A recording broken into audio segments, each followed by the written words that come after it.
Torpağa, sərhədlərin qovuşduğu möhtəşəm otağa. Adı dillər əzbəri, tarixi dərin, Azərbaycanın cənub qapısı Sabirabadım. Sabirabad coşan ürək qaynar can, Kirli yaraz əbədi qovuşar meydan. Yigitlərin oylağı, zəhmətin ünvanı, yaşa Sabirabad, yaşa Azərbaycanın gücü. Sabirabad coşan ürək qaynar can, Kirli yaraz əbədi qovuşar meydan. Yigitlərin oylağı, zəhmətin ünvanı, yaşa Sabirabad, yaşa Azərbaycanın gücü.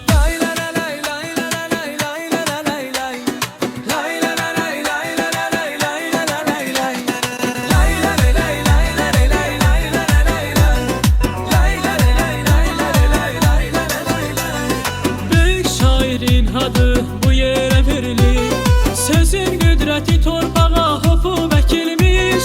Düzlər bərəkətli, insanlar cəsur, hər damla tər, hər bir zəhmət qədrini bilmiş.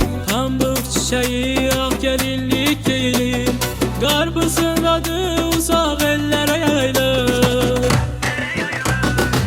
Sabirabad coşan ürək qaynar can, Kirli yaraz əbədi qovuşar meydan.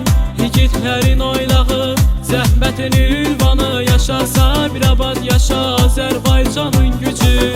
Sabirabad coşan ürək qaynar can, Kirli yaraz əbədi qovuşar meydan.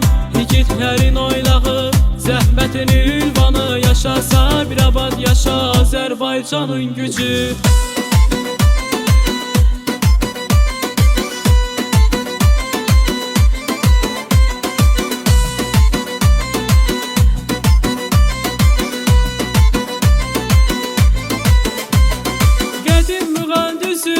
Geniş üfüqlər, neçə əsrin sirri saxlayır bu yerlər.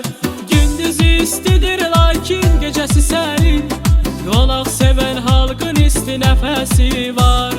Burada dostluq, qardaşlıq, bayraq uca, hər gələnə səmimiyyət, sevgi qucağı. Körpü yüksələndir, çaylar axır, həyat axır, zaman ötür bu torpaq bizə güc verir ki, qüdrət getirir. Sabirabad hədəfə doğru, sən gələcəyin işığısan, bizi yapar. Sabirabad coşan ürək qaynar can, Kirli yaraz əbədi qovuşar meydan. Yigitlərin oylağı, zəhmətin ünvanı, yaşa Sabirabad, yaşa Azərbaycanın gücü. Sabirabad coşan ürək qaynar can, Kirli yaraz əbədi qovuşar meydan. Yigitlərin oylağı, zəhmətin ünvanı, yaşa Sabirabad, yaşa Azərbaycanın gücü.